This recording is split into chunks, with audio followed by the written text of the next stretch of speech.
প্রতিটা শরীরের প্রতিটা অঙ্গে আঘাতের চিহ্ন, এমন ভাবে নির্যাতন করছে। ওই সাহাবী চোখের পানি ছেড়ে দিয়ে বলে, নবী গো, আর বরদাস্ত করতে পারি না গো নবী, এমন ভাবে আমার নির্যাতন করছে, আমার শরীরের এমন একটা অঙ্গ নাই গো যেখানে আঘাতের চিহ্ন নাই।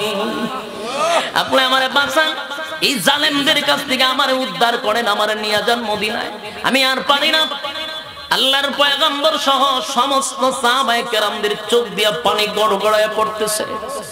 এরা সাহাবায়ে কেরামরা কান্না শুরু করছে, কিন্তু এর ভিতরে তো চুক্তি হয়ে গেছে, যদিও কাগজে লেখা হয় না, কিন্তু কথাবার্তায় এক হয়ে গেছে। এখন যদি নবী ওই সাহাবীরে মদিনায় নিতে চায়, চুক্তি ভঙ্গ হয়। আল্লাহর নবী একবার তারে ডাক দিছে, আমাদের সাথে দিয়া দেন। ওই বেঈমানটা কয়, মুহাম্মদ, চুক্তির মধ্যে কিন্তু কথা আছে, মক্কা থেকে মদিনায় কোনো লোক আপনাকে দেওয়া যাবে না, ফিরাইয়া দিতে আপনি বাধ্য। রাসূল এই কথা শোনার পরে তারে ফিরাইয়া দিল।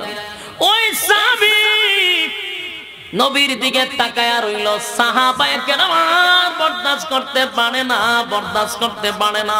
একজন সাহাবী হলেন ওমর, সবার থেকে রাগ কম না বেশি? ওমর আবু বকরের কাছে গিয়ে বলে, আবু বকর, ইসলাম কবুল করার পরে নবীর কোনো কথা আমি মানতে নারাজ হই নাই, সব কথা আমি মেনে নিছি রে, কোনদিন নবীর কথা অবাধ্য হই না ইসলাম গ্রহণ করার পরে। আজকের কথাগুলি আমি কেন মেনে নিতে পারছি না, আমি সহ্য করতে পারি না রে আবু বকর। এবার আবু বকর হযরত ওমরকে শুধু এতটুকু বুঝাইলেন, আমার নবী নিজের থেকে কিছু করে না রে, সব কিছু আমার মালিকের পক্ষ থেকে হয়। কানতে কানতে নবীর দাড়ি মুবারক ভিজে চোখের পানিগুলো পড়তেছিল। আবু বকর পিছন দিক থেকে পয়গম্বরকে জড়ায়া ধইরা বলে, হাবিব, কান্দেন না, আপনার কান্না আমরা বরদাস্ত করতে পারি না গো নবী, আপনি যদি এইভাবে কান্না শুরু করেন আমরা ভেঙে যাব, আমাদের মন নষ্ট হয়ে যাবে। আপনি কান্দেন না, আপনার কান্না আমরা বরদাস্ত করতে পারি না। ওগো নবীজি, আমার দিলের সাক্ষী দেয় গো নবী,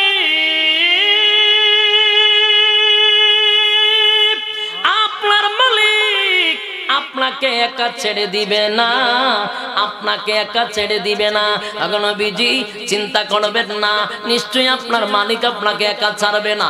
এবার আল্লাহর পয়গম্বর হাত লাগাইয়া বলে, আবু বকর, আমার চিন্তা লাগতেছিল, আমার সাহাবায়ে কেরামদের পেটে খাবার নেই, হাতেও অস্ত্র নাই, শরীরের মধ্যে আঘাতের চিহ্ন, বল না কেমনে যুদ্ধের ময়দানে গিয়া 1000 বেঈমানের সাথে মোকাবেলা করি। আল্লাহর নবীকে আল্লাহর পয়গম্বর ডাক দিয়া বলে, মালিক, আপনি যদি চান আপনার জমিনে আপনার নাম থাকতো, তাহলে আমাদের কি যুদ্ধের মধ্যে বিজয় দান করেন। আর আপনি যদি মনে করেন আপনার জমিনে ইসলাম থাকবে না, আল্লাহ বললে ওনার কোনো প্রয়োজন নাই গো, তাহলে আমরা শাহাদাত বরণ করতে রাজি।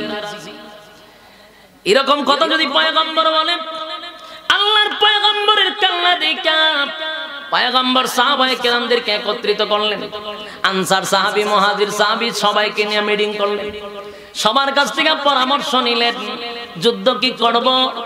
সাহাবায়ে কেরামরা বলেন, নবী গো, আপনি খুব চিন্তিত, আপনি কি আমরারে বনি ইসরাইলের নবীর উম্মত পাইছেন? এখন নবীজি, আপনি কি মনে করছেন মুসা পয়গম্বরের উম্মতের মতো আমরা যুদ্ধের থেকে পলায়ন করব? না, মুসা পয়গম্বরের উম্মত না গো, আমরা বিশ্ব নবীর উম্মত, আমরা আপনার জন্য জীবন দিতে প্রস্তুত। এখন নবীজি, মুসা পয়গম্বরের উম্মতরা যুদ্ধের ময়দানে গিয়ে পলায়ন করছিল, আমরা আপনাকে রেখে যুদ্ধের ময়দান থেকে পলায়ন করব না গো নবী। আপনার ডাইনে থাকবো, আপনার বামে থাকবো, আপনার সামনে থাকবো, আপনার পিছনে থাকবো, একটা তীরের আঘাত আপনি নবীর শরীরে পড়তে দিব না, প্রয়োজনে বুক দিয়ে আটকাবো, পিঠ দিয়ে আটকাবো, তবে আমাদের নবীর শরীরে একটা তীরের আঘাত পড়তে দিব না। আপনি মন খারাপ করবেন না, আপনার ডাইনে ভাবে আমরা আছি, জোরে জোরে কাম সুবহান।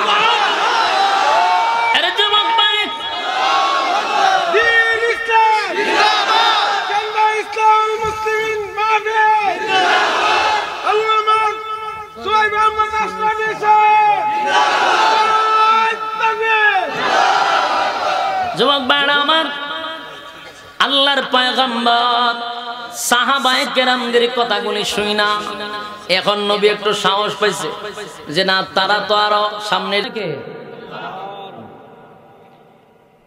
কিয়ামত হবে এটা নিশ্চিত। রাসূল ওই সময় বলছে যে কিয়ামত এতটুক দূরত্ব, এই যে দুইটা আঙ্গুল দেখাইছে যে এতটুক দূরত্ব, মানে খুব কাছাকাছি। দুনিয়াটা বৃদ্ধ হয়ে গেছে, এই দুনিয়া বৃদ্ধ হয়ে গেছে, এটা বহুদিন হয়ে গেছে, বৃদ্ধ হয়ে গেছে দুনিয়া। কিয়ামত খুব কাছাকাছি। আর কিয়ামত তখনই হবে যখন সমাজের মধ্যে মদ গাঞ্জা বেশি চলবে। মদ চলতেছে না এখন, বোতল, সব জায়গায় বোতল চলতেছে, বুঝবেন এটা কিয়ামতের আলামত। মন্ত্রীরও যদি কোনো বারের দোকান দেয়, এটার মধ্যে মদ চলে। মন্ত্রীর হোটেলে মদ চলে, মন্ত্রীর হোটেলে পতিতালয়ে চলে। এই 16 বছরের মন্ত্রীরা এই কামও করে গেছে, এদের নিজস্ব হোটেলে পতিতা আছে। তো এটা কিসের আলামত? কিয়ামতের আলামত। কিয়ামতের আগে মদের একটা, মদকে বৈধতা দেওয়া হবে। পানির মতো মদ বৈশা বৈশা মানুষ খাবে, ড্রিঙ্কসের মতো। এটা একটা, আমরা যেমন ঠান্ডা খাই না, 7 আপ মানুষ খায় না, ওইভাবে মদ খাবে। বুঝবা কিয়ামত খুব কাছে। কিয়ামতের আগে বেহায়াপনা বেড়ে যাবে, উলঙ্গ বেহায়াপনা এটা বেড়ে যাবে। বার্সিনি মহিলারা পুরুষের বেশ ধরবে, আর পুরুষটা মহিলাদের বেশ ধরবে। এটাও কিয়ামতের আলামত। এটা হয়েছে না? হ্যাঁ, কথা বলেন না আপনারা। প্রয়োজন প্রয়োজন নাই সব ভেঙে দেবে। কুল্লু মান আলাইহা ফান, সব ধ্বংস হবে। ওয়ায়াবকা ওয়াজহু রাব্বিকা যুল জালালি ওয়াল ইকরাম। আল্লাহ বলেন সব ধ্বংস হবে, বাকি থাকবে কে? হ্যাঁ, কথা কই না, সব ধ্বংস। আল্লাহ রাব্বুল আলামিন বলেন ইযা যুলজিলাতিল আরদু জিলজালাহা, জমিনের মধ্যে একটা ভূমিকম্প শুরু হবে। তখন ভূমিকম্প শুরু হবে। ইসরাফিল আলাইহিস সালাতু ওয়াস সালামকে আল্লাহ একটা দায়িত্ব দিয়েছে। ওনার দায়িত্ব হলো যেই বাঁশিটা দিয়া ফুঁক দিবে, সেই বাঁশিটা ওনার মুখে আল্লাহ লাগায়া রাখছে। ইসরাফিল কিন্তু প্রস্তুত, উনি যে আরো পরে এটা হাতে নিয়ে ফুঁক দিবে এমনটা নয়। আল্লাহ অর্ডার দিবে আর উনি হাতে নিবে আর ফুঁক দিবে, বিষয়টা এমন নয়। ইসরাফিলকে সৃষ্টি করার পর থেকে উনি কিন্তু বাঁশি নিয়ে দাঁড়ায় আছে, শুধু অর্ডারের অপেক্ষায়। অর্ডার দিতে দেরি, ফু মারতে দেরি নাই রে। আল্লাহ রাব্বুল আলামিন বলেন ইসরাফিলকে আমি দায়িত্ব দিয়া রাখছি, অর্ডার দিব তো তামাম দুনিয়া ধ্বংস করে দিবে। যেই মাত্র ইসরাফিল আলাইহিস সালাতু ওয়াস সালাম সিংহায় ফুঁক দিবে, ফুঁক দেওয়ার সাথে সাথে এটা এত বিকট থেকে বিকট আওয়াজ শুরু হবে।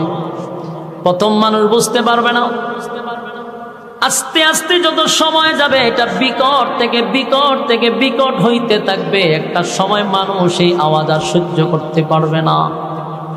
আওয়াজের কারণে মানুষ ঘর থেকে দৌড়াইয়া বাহির হবে, কি হয়ে গেল রে, এত বিকট আওয়াজ কোথা থেকে আসতেছে।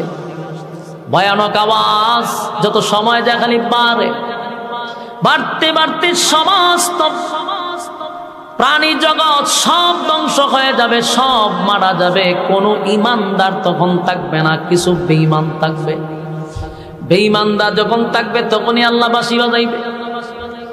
ইমানদারের উপরে আল্লাহ দুনিয়া কিয়ামত করবে না, বেঈমানদের সময় আল্লাহ দুনিয়া কিয়ামত করবে। বাঁশি বাজায়া দেওয়ার সঙ্গে সঙ্গে সব ধ্বংস হওয়া শুরু হবে। সব ধ্বংস হয়ে যাবে। ইযা যুলজিলাতিল আরদু জিলজালাহা, জমিনের মধ্যে জালজালা শুরু হবে, কম্পন শুরু হয়ে যাবে। আল্লাহ রাব্বুল আলামিন বলেন জমিনের মধ্যে যখন জালজালা শুরু হয়ে যাবে, ওয়া আখরাজাতিল আরদু আসকালাহা, আর জমিনের ভিতর থেকে যত সম্পদ আছে, স্বর্ণ হীরা মণি মুক্তা, যেগুলার জন্য আমি আপনি মারামারি করছি, সব জমিনের নিচ থেকে বাহির হইতে থাকবে। স্বর্ণের খনি, হীরা মণি মুক্তা বাহির হইতে থাকবে। মানুষ দেখবে আর বলে হায় আফসোস, যেই স্বর্ণের জন্য, যেই সম্পদের জন্য বায়ে বায়ে মারামারি করলাম, আত্মীয় স্বজনদের সঙ্গে ঝগড়া করলাম, কত মানুষকে সম্পদের জন্য হত্যা করলাম, কত মানুষের হক নষ্ট করলাম, আজকে জমিন সব বাহির করে দেয়, জমিন উগলায়া দেয়। সুবহানাল্লাহ। ওয়া আখরাজাতিল আরদু আসকালাহা, জমিন সব বাহির করে দিবে, উগলায়া দিবে, উগলায়া। হীরামণি মুক্তা সব বাহির হবে, দামি দামি দামি সম্পদগুলা বাহির হইতে থাকবে। মানুষ দেখবে আর আফসোস করবে, হায়রে জমিন তোর কি হয়ে গেল।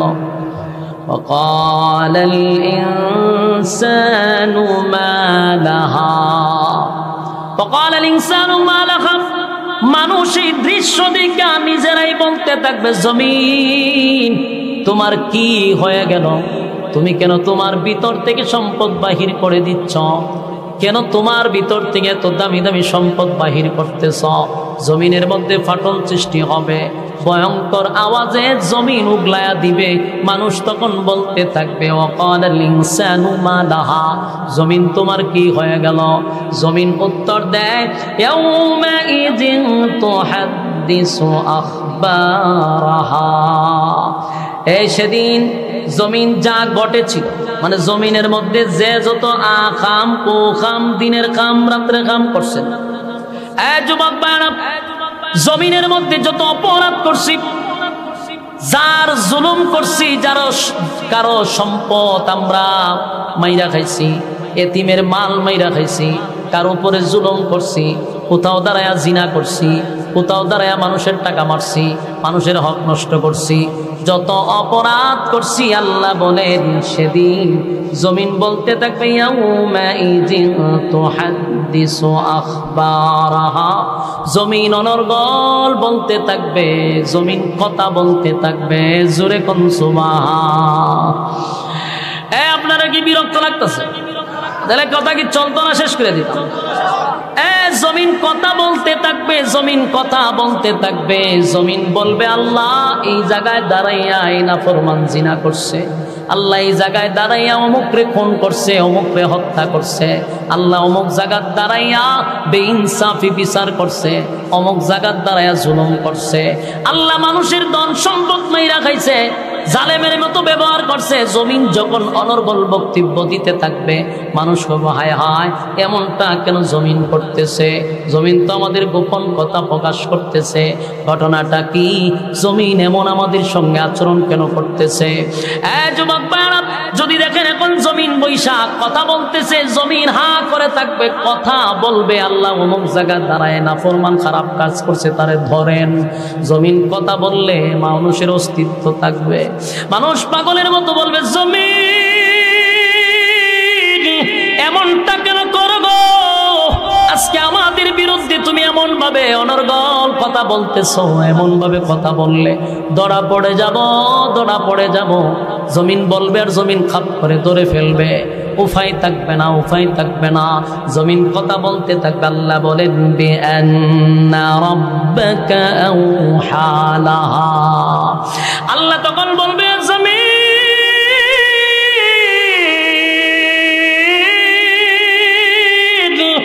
এমনি এমনি কথা বলে না, এমনি এমনি কথা বলে না, জমিন এমনি এমনি কথা বলে না, এমনি এমনি বলে না। আল্লাহ বলেন বিআন্না রাব্বাকা আওহা লাহা, জমিন কথা বলে তার রব তারে অনুমতি দিছে, তার রব তাকে হুকুম দিছে, হুকুম দিছে বিআন্না রাব্বাকা ওয়াহাদাহা, জমিনকে হুকুম দিছে কে? সেদিন জমিনের জবান আল্লাহ খুলে দিবে, জমিন কথা বলতে থাকবে। অপরাধী কে কোন কাজ কোন জায়গায় দাঁড়ায়া করছে জমিন বলতে থাকবে। সেদিন আপনার মুখে বলা লাগবে না, জমিন সব অপকর্ম তুলে ধরবে। সেই দিনটা কিন্তু আমাদের সামনে আসতেছে। যুবক ভাইরা আমার, বাঁচার কোনো উপায় নাই গো, বাঁচার কোনো উপায় নাই। আজকের মাহফিলে বসছেন আর মনে মনে ভাবতেছেন যে ঘুমাইলে কাম হইতো। কত ঘুম আমরা ঘুমাইলাম, জীবনটা বড় শুধু ঘুমায় আর খেলায় আর হেলায় চলে গেল। রাইতে দিনে 24টা ঘন্টা মালিক দিছিল মালিকের গোলামি করার জন্য। 24টা ঘন্টার ভিতরে একটা ঘন্টাও মালিকরে দিলাম না। মন গড়া জিন্দেগি চালাইলাম, যেমনে মনে চাই এমনে চললাম। ফেসবুকে সময় কাটাইলাম, ইন্টারনেট সোশ্যাল মিডিয়াতে কাটাইলাম, বিপিএলে কাটাইলাম, আইপিএলে কাটাইলাম, সময় ফ্রি ফায়ারে কাটাইলাম। সময় তো কারোর জন্য থেমে থাকে না, সময় তার স্রোতের গতিতে চলতে আছে। কিন্তু জেনে রাখো, যেদিন মালাকুল মউত তোমার সামনে হাজির হয়ে যাবে, সেদিন থেকে তোমার কিয়ামত শুরু হবে। আফসোস করে বলবে, হায় আফসোস, হায় আফসোস, আফসোস, আফসোস। সেদিন না মাহফিল হয়েছিল, আমরা রাস্তায় দাঁড়াইয়া দাঁড়াইয়া আড্ডা মারছিলাম, আমরা গল্প করছিলাম, আমরা অনর্থক সময় নষ্ট করছিলাম। সেদিন যদি সেখানে বসে কিছু কথা শুনে জীবনটাকে পরিবর্তন করতাম, তাহলে আজকে জমিন আমাদেরকে গ্রেফতার করতো না, জমিন আমাদের বিরুদ্ধে নালিশ করতো না। আল্লাহ হুকুম দিছে জমিন কথা বলবে, নাফরমানদেরকে ধরে ফেলবে। যুবক বাইরে, সেদিন আফসোস করেও কোনো লাভ হবে না, সেদিন চিন্তা করেও কোনো লাভ হবে না। আল্লাহর নবী বলেন, মানুষগুলা কুশার যেইভাবে চাবাইয়া চাবাইয়া মানুষ খায়, কুশার তো চিনেন গেন্ডারি, চিপাইয়া চিপাইয়া মানুষ খায়। কিয়ামতের মাঠে মানুষ তার হাতগুলি চিপাইয়া চিপাইয়া গেন্ডারির মতো খাইবে আর আফসোস করবে। হায় আফসোস, হায় আফসোস, আমারও 60 বছর সময় দিছিল, আমারও 70 বছর সময় দিছিল, মন গড়া জিন্দেগি চালাইলাম, যেমনে মনে চাই এমনে চললাম রে। আমি আমার মালিকের হুকুম মানলাম না, নবীর তরিকায় জিন্দেগি চালাইলাম না, জীবনটা বড় শয়তানের গোলামি করলাম, শয়তানের তাবেদারি করলাম, শয়তান যেইভাবে বলছে মনটারে এইভাবে চালাইলাম। সেদিন হাসরের মাঠে আফসোস করবেন, কিন্তু সেই আফসোসের কোনো দাম আছে? কথা হয় না। সেদিন আফসোস করে কোনো লাভ নাই রে, সেদিন আফসোসের কোনো লাভ নাই। কিন্তু এখনো সুযোগ আছে, জীবনকে পরিবর্তন করার সময় আছে। আমি যদি নিয়ত করি রাইতে দিনে পাইলাম 24 ঘন্টা, আমি মাত্র 5 ঘন্টা আল্লাহরে দিব, তাও দরকার নাই 5 ওয়াক্তে সব মিলাইয়া 1-1.5 ঘন্টা যাবে। দৈনিক যদি 1-1.5 ঘন্টা আল্লাহর জন্য বরাদ্দ রাখি, হাসরের মাঠে অন্তত মালিক এটার জন্য নাজাতের উসিলা করে দিবে। কিন্তু 24 ঘন্টার একটা সেকেন্ড তো মালিক রে দেয় না রে। কত বড় নাফরমান হইলে, কত বড় অকৃতজ্ঞ হইলে জীবন চালায়, মন গড়া জিন্দেগি 1টা ঘন্টাও আল্লাহর জন্য বরাদ্দ রাখে না। এত বড় নাফরমান কে তোমার জন্য সুপারিশ করবে? অনেকে কয় আমি গুনাহগার, সুপারিশ করবে রাসূল। কথা হয় না এখানে? কথাটি কে কয়? পয়েন্টটা ছেড়ে দিমু তাহলে। কত বড় ব্যাদ্য বিলে কথা, ফালতু ফুলাফা। হ্যাঁ মনোযোগ দেন না, ছেড়ে দিতাম কি গিচ্ছা কইতাছি, কথা কন কেন? মনোযোগ দেন, এইগুলা কথা তো ভালো লাগতো না। এখন প্রতিটা কথা তো প্রত্যেকটা রুগী গানে বসা। আমি যে কথা কইতেছি প্রতিটা রুগী গানে বসা, তো মানুষের শরীরে অ্যান্টিবায়োটিক শুরু হয়। ভালো লাগবো কেমনে? খারাপ কথা কইতেছি। বলুন আমার কোনো স্বার্থে কথা বলতেছি? আল্লাহর কসম, আল্লাহর কসম, আমার কোনো স্বার্থ নাই, আমার কোনো স্বার্থ নাই। আপনি যেমনে মনে চায় এমনে চলেন, আমার কোনো এখানে বলারও কিছু নাই। কেন বলতেছি? আমরার দায়িত্ব হইল বলা, মানা না মানা দায়িত্ব আপনার। কথা হয় না? এই আল্লাহর নবীর আল্লাহ বলছে যে আমি আপনারে পাঠাইছি ওয়াজ করার জন্য, আপনারে হেদায়েত দেওয়ার জন্য পাঠাইছি না। আবু তালেব যেদিন মারা যায় পয়গম্বর কিন্তু কান্নাকাটি করছিল আবু তালেবকে হেদায়েত দেওয়ার জন্য। কাঁদছে আর বলছে, মালিক আমার বাবার চেয়েও বেশি বাবার আদর পাই নাই, চাচা করছে, আল্লাহ আপনি হেদায়েত দেন, হেদায়েত দেন। আল্লাহ আয়াত নাজিল করে জানাই দিয়েছে, সাবধান, কথা বলবেন না। আল্লাহ আয়াত নাজিল করছে, ইন্নাকা লা তাহদি মান আহবাবতা ওয়ালাকিন্নাল্লাহা ইয়াহদি মান ইয়াশা। আল্লাহ বলেন আহিল ওয়াহিদিল কাহ্হার। আল্লাহ নিজেই বলবেন, আজকে আমি রাজত্বের মালিক, আমার রাজত্ব আজকে আল্লাহ নিজেই রাজত্ব কায়েম করবে, সব ধ্বংস হয়ে যাবে, আল্লাহ নিজেই একা থাকবে, আল্লাহ চিরঞ্জীব, আল্লাহর কোনো মরণ নাই, আল্লাহর গুম নাই, আল্লাহর তন্দ্রা নাই। জুরে কোন সুবহান। যুবক ভাইরা আমার, আপনাদের কাছে আমার কথা একটাই হলো, এই পৃথিবীতে কেউ থাকতে পারে নাই, কেউ থাকতে পারে নাই, আমার বাবাও না, দাদাও না, সবাই চলে গেছে, আমি আর তুমিও থাকবো না। চলে যেতে হবে 100% জানার পরে এত নাফরমানি কেমনে হয় আমার বুঝে আসে না। আমিও জানি চলে যাব, তুমিও জানো চলে যাবে, চলে যাবই তো, থাকবো না। আমার আগেও কেউ থাকলো না। তোর কাছে গুফনি মারিফতের সব কিতাব হইয়া যায়, কিয়ামতটা হয়ে গেছে না তোরারে? হয় শরীয়তের মৌলবীরা যা জানে তা আমরা ফার কইরা কখন মারিফতে ঢুকছি, তো এটা কই ফাইলে কই দিয়া আলাদা কিছু লাইন গার্ড বলে এরা কইয়া গেছে, অথচ বিদায়ের বাসনে রাসূল আরবি সাল্লাল্লাহু আলাইহি সাল্লাম সব বলে গেছে। তো কিয়ামতটা কখন, কত তারিখ, এটা রাসূল নিজেও জানেন না, তাই আমাদেরকে জানান নেই। কমেন্ট বক্সে জানিয়ে দিন আপনার মতামত। ভিডিওটি ভালো লাগলে অবশ্যই একটি লাইক দিন এবং শেয়ার করুন। পরবর্তী আপডেটের জন্য চ্যানেলটি সাবস্ক্রাইব করে আমাদের সাথেই থাকুন। ধন্যবাদ। যদি আমরা ডাইরেক্ট বাধাও দেই, বিদেশি মানুষরা কইব দেখছো যারা হজ করতে দেয় না, তাহলে সারা দেশ থেকে আমরা চাপ দিব, এটাও একটা ভয় এদের ভিতরে। আবার মুহাম্মদরে যদি ঢুকতে দেই তাহলে তো আমরা বিপদ। এবার গোটা মক্কা নগরীর মানুষ একত্রিত হইয়া বলে, না রে, ডাইরেক্ট আমরা যুদ্ধের ভিতরে যাব না, কারণ যদি যুদ্ধ নামতে যাই, মুহাম্মদের সাথে অতীতে যুদ্ধ করছি, একটা তো কিন্তু আমরা জিততে পারি না, মানে মায়ের খাইছি। এখন দেখি ঢুকতাম, বুঝা শূন্য ঢুকার দরকার। হেরা এরা পরামর্শ করে কয়, হেরে এত লাফাইস না। বলে কে রে? বলে আগে যে মায়ের খাইছো তুই আদাসি। বলে হ। তোরা না মানে ফিরাইছে? বলে হ। এখন যে লামতে বুঝালাম, আগে দেখ কি পরিমাণ লোক আনছে, কি পরিমাণ অস্ত্র আনছে, ওইটার উপর ডিফেন্ড করে আমরা ওই পরিমাণ অস্ত্র এবং লোক নিয়ে যাব। কথা ঠিক। কান্দু সান্দু গিয়ে যুদ্ধ লামিস না, তাহলে মানে মারি খাইবে।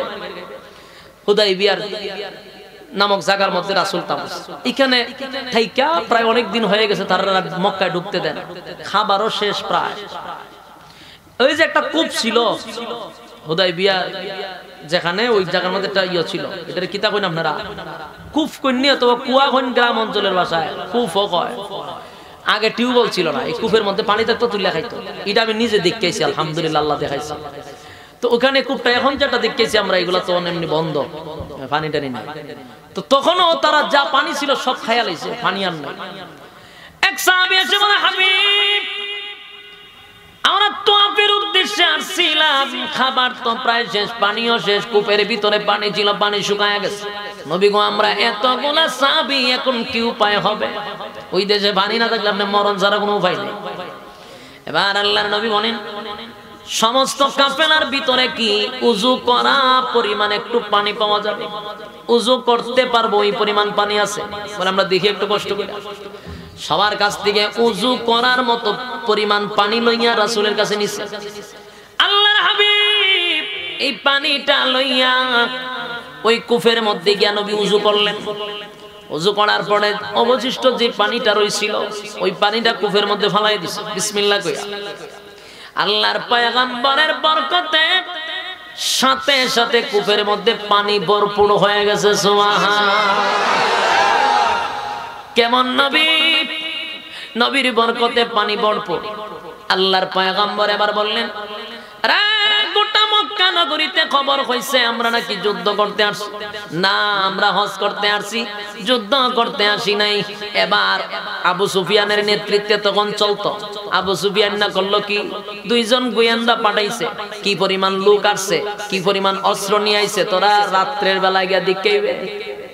এরা রাত্রের বেলা গেছে দেখতো। আর সাহাবায়ে কেরাম সুলা বানাইছে, সুলা ভাগ করবার লাগে। সুলা লাগে 3-4টা, বানাইছে 100 সুলা। সুবহানাল্লাহ বাড়ি দিয়া বলবেন সুবহানাল্লাহ। রাসূল কয় 100 সুলা বানাইবা, হেরা কয় লাগে 3টা সুলা, বানাইছে 100 সুলা। রাত্রের বেলা এ দেখে চতুর্দিকে হলে আগুন দেখা যায়। হেরা হয় কি রে, আগুন দিয়া কি বাউন্ডারি দিল নাকি? তে সামনে যায় গিয়া কয় সব বানাইছে যদি সুলা, কই এত সুলা কেরে, কইলা খাইবার লিয়ে বানাইছে। সর্বনাশ সর্বনাশ, এত যদি সুলা হয় তাহলে কি পরিমাণ খাওয়াই নাইছে। হেরার মাথা গেছে নষ্ট হয়ে, সর্বনাশ, এই পরিমাণ সুলা হইলে মানুষ হইছে 50,000। তাড়াতাড়ি বাঘ, তাড়াতাড়ি বাঘ। দুইটাই দৌড়ায় গিয়া কইরে যুদ্ধ মুদ্ধ বাদ দে। বলে কেরে, বলে খালি সুলা আর সুলা, সুলা গুন্নি শেষ করতেই না, মানুষ গরম কেমন। আবু সুফিয়ানের ঘটনা কি, বলে ঘটনা আমরা বুঝতে পারতেছি। একটু ভয় পাইছে, মোটামুটি রাত্রের বেলা ভয়ে তরতর করে কাঁপছে। সকালবেলা আবার ফাটাইছে, আর এক কাজ কর, তোরা যাইবি গিয়া সকালে দেখবে, কারণ রাত্রে মনে এক জিনিস দুইবার দেখছস, দিনের বেলা গিয়া দেখ কি পরিমাণ মানুষ হয়েছে। সকালে গিয়া রাসূল সাল্লাল্লাহু আলাইহি ওয়াসাল্লাম সাহাবায়ে কেরামদেরকে বলছে বাথরুম বানাইবা কমাইয়া, 10টা বাথরুম বানাইবা। মানুষ হলো 1400, বাথরুম বানাইছে 10টা। 10 জন গিয়া বইলে বাকি 1400 জন কি করব, সিরিয়াল। সকালবেলা গেছে বাথরুম গিয়া ঢুকছে, ঢুকিয়া দেখে বাথরুমের সিরিয়াল। সবার এত বদনা, ঘটনা কি রে, এখানে কি, বলে এটা বাথরুমের সিরিয়াল। বলে সর্বনাশ, এরা কি সবাই বাথরুম করবো? বলে হ। এই পরিমাণ যদি বাথরুমের সিরিয়াল হয়, তাবুতে কি পরিমাণ আছে? তাবুতে নাই একজন, সবাই বাথরুম করতে। হেরার ভিতরে ডর, এই পরিমাণ যদি বাথরুমের সিরিয়াল হয় তাহলে তাবুতে মুহাম্মদে কি পরিমাণ লোক ঢুকায় রাখছে, কি এর যুদ্ধ করতে বাক্সত নিগান থেকে ভয়ের ছুটে দৌড়ায় গেছে। গিয়া করে যুদ্ধের নাম হলিস না। বলে ঘটনা কি? রাত্রে দেখছি চুলা, সকালে দিয়ে বাথরুম। ঘটনা কি? বলে আমরা হঠাৎ মানুষ দেখতাম, বাথরুমের মানুষগুলো তুই আমরা বের পাই না, তাবুর ভিতরে মানুষ গঞ্চি না। সর্বনাশ, এটা কি কথা? বলা হয় তাহলে যুদ্ধ করেন যেতে না। বলে না, যুদ্ধের নাম হলো। এরা দেখেন আল্লাহ যুদ্ধ ছাড়া কিভাবে রাসূলকে বিজয় দান করছে। যুদ্ধের নাম এরা ডরাইছে। শেষে সকালবেলা রাসূল হযরত উসমান ইবনে আফফান রাদিয়াল্লাহু তাআলা, উনি অত্যন্ত ভদ্র লোক ছিলেন এবং লাজুক মানুষ ছিলেন, ব্যবসায়ী মানুষ, শিল্পপতি ছিল, রাসূলের মেয়ের জামাই। তো উসমানকে পাঠাইছে মক্কায়, যে উনি যেহেতু ধনী মানুষ, ব্যবসায়ী মানুষ, আর ধনী মানুষের সাথে সবারই একটা সম্পর্ক থাকে, ব্যবসায়ী মানুষের সাথে সম্পর্ক থাকে। তো মক্কায় উনারে পাঠাইলে একটা মূল্যায়ন করবে, তাই উসমানরে পাঠাইছে। উসমান রাদিয়াল্লাহু তাআলা মক্কায় যাওয়ার পরে হেরা উসমানরে আটকে নিছে, বন্দী করে নিছে। তো বন্দী যে করছে, রাসূলের কাছে খবর গেছে ভিন্ন, যে আপনার উসমানরে তারা হত্যা করছে। নাউযুবিল্লাহ। এখান থেকে একটা বিষয় জানবেন, রাসূল যে গায়েব জানে কইয়া কইয়া আমরা সিল্লি মারি। সেদিন যদি রাসূল গায়েব জানতো তাহলে তো আসল খবর রাসূলও জানতো। রাসূল লাইয়া কইছে আপনার উসমানকে হত্যা করছে। রাসূল সেদিন লাফ দিয়ে দাঁড়ায় গেছে। আল্লাহর হাবিব যেই মাত্র শুনছে উসমানকে তারা হত্যা করছে, নবীজি সাথে সাথে দৌড়ায়া সাহাবায়ে কেরামদের কাছে আসছে। সাহাবীরা রে, যুদ্ধ করার জন্য আসি নাই, আমি যুদ্ধ করার জন্য আসি নাই, আমি আসছিলাম, আরে যুদ্ধ করার জন্য আমি আসি নাই, আসছিলাম তোয়াফ করার জন্য, খানায়ে কাবা তোয়াফ করার জন্য। কিন্তু আমার উসমানকে নাকি তারা হত্যা করছে। আমার উসমানকে যদি তারা হত্যা করে থাকে, আমি নবী ওয়াদা দিলাম উসমানের রক্তের প্রতিশোধ না লইয়া আমি নবী মদিনায় যাব না। আল্লাহর রাসূল রাগ হয়ে গেছে। কে কোথায় আছিস রে? আমি নবী ওয়াদা দিলাম উসমানের প্রতিশোধ নিতে হবে, কারা কারা আমার সঙ্গে যাবি? এবার নবী হাত বাড়াইলেন, সবাই রাসূলের হাতে বায়াত হইছে। বায়াত বুঝুননি?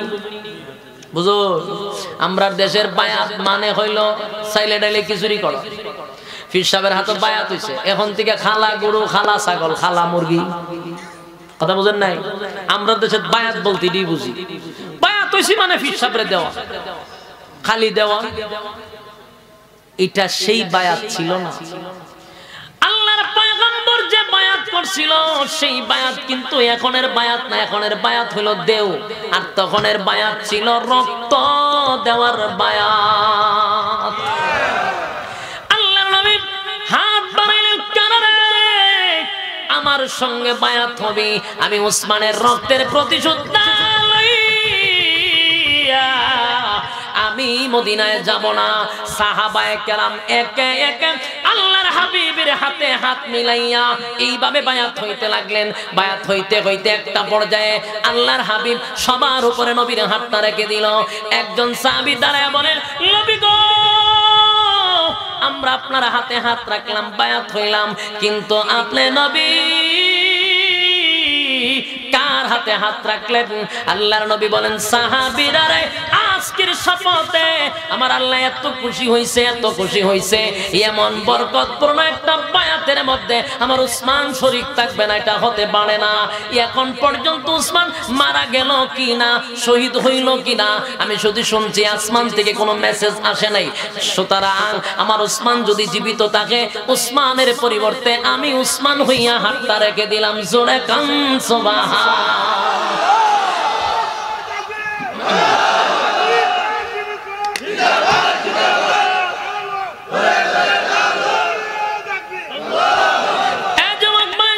সেদিনের বায়াত গ্রহণ করার পরে সাহাবায়ে কেরাম প্রস্তুতি নিল, অবশ্যই আমরা যুদ্ধে অংশগ্রহণ করব। কিন্তু সেদিন কিছু মুনাফিক ধরা পড়ছে। কি ধরা পড়ছে? মুনাফিকদের একটা অভ্যাস দেখবেন, তারা সুযোগ সন্ধানী। মুনাফিকরা কি? এরা সুযোগ বিশ্রায়। এরা কয় আমরা আইছিলাম হজ করার জন্য, গরু টুরু খামো, উট খামো, দুম্বা খামো, কিন্তু যুদ্ধ করবো তো আইছি না, যুদ্ধ করার অস্ত্র আনছি না। মুহাম্মদ যে যুদ্ধের ডাক দিল, তরবারি নাই, কেমনে গো যুদ্ধের ময়দানে নামবো? মায়ের খাওয়া ছাড়া কোনো গতি নাই। সেদিনের এই বায়াতে অনেক মুনাফিক ইমানদারের বেশ দুইরা এই কাফেলাতে ছিল। কথা বুঝতেছে? কিন্তু রক্ত দেওয়ার কথা শুই না অনেক মুনাফিক চলে গেছে। সেদিন মুনাফিকও ধরা পড়ছে। আল্লাহর হাবিব যখন যুদ্ধের ময়দানের জন্য প্রস্তুতি নিল, গোটা মক্কায় খবর পৌঁছে গেছে, সাবধান, আব্দুল্লাহর পুত্র মুহাম্মদ নিজে যুদ্ধের ঘোষণা দিছে। উপায় নাই গো, মুহাম্মদ যেই জায়গায় যুদ্ধের ঘোষণা দিয়া দিছে, উপায় নাই, উপায় নাই। অতীতে একটা যুদ্ধে আমরা জিততে পারি নাই, সবগুলাতে মাইর খাইছি। আর আজকে যদি যুদ্ধ করতে নামি, মুহাম্মদ যেখানে নিজেই যুদ্ধের ঘোষণা দিছে, উপায় থাকবে না। মক্কা নগরীর লিডারদের আর ভিতরে পানি নাই, দৌড়াইতে দৌড়াইতে তাদের লিডার লইয়া সাথে সাথে নবীর সামনে হাজির উসমানকে লইয়া। উসমান রাদিয়াল্লাহু তাআলা আনহুকে দেখে আল্লাহর পয়গম্বর আর যুদ্ধের কথা বললেন না, সাথে সাথে সব শেষ। এবার বললেন, ওগো নবীজি, বেঈমানরা নবীর কাছে এসে বলেন, আমরা শুধু আপনার কাছে জানতে চাই আপনার উদ্দেশ্য কি? ঠেলার নাম বাবাজি, জোরে কোন ঠেলার নাম বাবাজি? এবার তারা ভয় পেয়ে গেল, ডাক দেয়া কয়, আপনার উদ্দেশ্য কি একটু বলেন। বলে, শোন, আমাদের উদ্দেশ্য, আমরা যুদ্ধ করার জন্য মক্কায় আসি না রে। দেখ আমাদের শরীরে ইহরামের কাপড় পরিধান করা, অস্ত্র নিয়ে আসি না। আমরা আসছি এখানে কাবাটা একটু তোয়াফ করার জন্য। বেঈমানরা বিশ্বাস করছে পয়গম্বরের কথা, সত্যি তো তারা ইহরামের কাপড় পরিধান করে আসছে, যুদ্ধ করার জন্য আসলে তো অস্ত্র নিয়ে আসতো। এই সুযোগে তারা কয়, আমাদের কিছু চুক্তি আছে, আমাদের কিছু চুক্তি আছে। এই হলো হুদাইবিয়ার সন্ধি। এখানে সন্ধি হয়। সেদিন তারা কিছু শর্ত রাসূলের উপরে চাপায়া দিল, যে আমাদের কিছু শর্ত আছে। রাসূল সহজেই তাদের শর্তগুলো মেনে নেওয়ার জন্য প্রস্তুত। কিন্তু সাহাবায়ে কেরামরা এটার ব্যাপারে নারাজ ছিল। খুব মনোযোগ দিয়ে শুনবেন, মেইন পয়েন্ট। আয়াতটা কেন নাজিল হইল, সূরা কেন নাজিল হইল, ভালো করে মনোযোগ দিয়ে শুনবেন। এখানে সমস্ত সাহাবায়ে কেরামরা একটু মন খারাপ ছিল, রাসূল কেন তাদের এই চুক্তিতে মেনে নিবে? চুক্তি কিসের আবার? আমরা সি হজ করার জন্য, আমরা হজ করতে দিবে, আমরা আজকে এতদিন ধরে এখানে দাঁড় করায় রাখছে, আমার খানা নাই দানা নাই, এখন আবার কয়ারা বলে চুক্তি করতো। সাহাবায়ে কেরাম এটার প্রতি একমত ছিল না, কিন্তু রাসূল যেখানে মেনে নিচ্ছে সেখানে কি সাহাবায়ে কেরামদের কথা চলে? এক নাম্বার বেঈমানদের পক্ষ থেকে চুক্তিগুলা মনোযোগ দিয়ে শুনবেন। বলে আব্দুল্লাহর পুত্র মুহাম্মদ চুক্তিতে রাজি, বলে রাজি। আল্লাহর নবী সহজেই মেনে নিচ্ছিলেন। বলে এক নাম্বার কথা হলো আমাদের চুক্তি হবে 10 বছরের চুক্তি। কত বছর? 10 বছরের চুক্তি। এক নাম্বার হলো 10 বছরের ভিতরে যুদ্ধ বিগ্রহ বন্ধ থাকবে, আপনি এবং আমাদের মধ্যে কোনো যুদ্ধ চলবে না। রাসূল কয় মেনে নিলাম। সাহাবায়ে কেরামদের চেহারা লাল হয়ে গেছে। ঘটনা কি? নবীটা কেমনে মাইনা নিল? কেমনে রে নবীটা মেনে নিল? এরপরে বলে আব্দুল্লাহর পুত্র মুহাম্মদ শোনো, এই বছর তোমরা হজ করতে পারবা না, তোমরা রিটার্ন চলে যাও মদিনায়, আগামী বছর আইবা হজ করবার লাগা, তবে সাথে একটা অস্ত্র ছাড়া কোনো অস্ত্র আনতে পারবা না। চিন্তা করেন, এটাও রাসূল বললেন মেনে নিলাম। কিন্তু সাহাবায়ে কেরাম আর সহ্য করতে পারতেছে। নবী কি মেনে নিল রে? এটা কি মেনে নেওয়ার মতো নাকি? এরপরে বলেন আরো চুক্তি। বলে আমরা মক্কা থেকে মদিনায় যদি কোনো লোক গিয়া ঢুকে, আপনি ওই লোকগুলারে ফিরাইয়া দিতে বাধ্য, কিন্তু আপনাদের মদিনার কোন লোক মক্কায় আসলে পরে আমরা ফিরাইয়া দিতে বাধ্য না। কথা বুঝতেছে? এদের চুক্তিগুলা কি উভয় পক্ষের না একতরফা? একতরফা। রাসূল বললেন মেনে নিলাম, কিন্তু সাহাবায়ে কেরাম মেনে নিতে পারছিল না, নবীর উপর দিয়ে কথাও বলতে পারে না। হায় রে, এটা কি মেনে নেওয়ার মতো? কমেন্ট বক্সে জানিয়ে দিন আপনার মতামত। ভিডিওটি ভালো লাগলে অবশ্যই একটি লাইক দিন এবং শেয়ার করুন। পরবর্তী আপডেটের জন্য চ্যানেলটি সাবস্ক্রাইব করে আমাদের সাথেই থাকুন। ধন্যবাদ।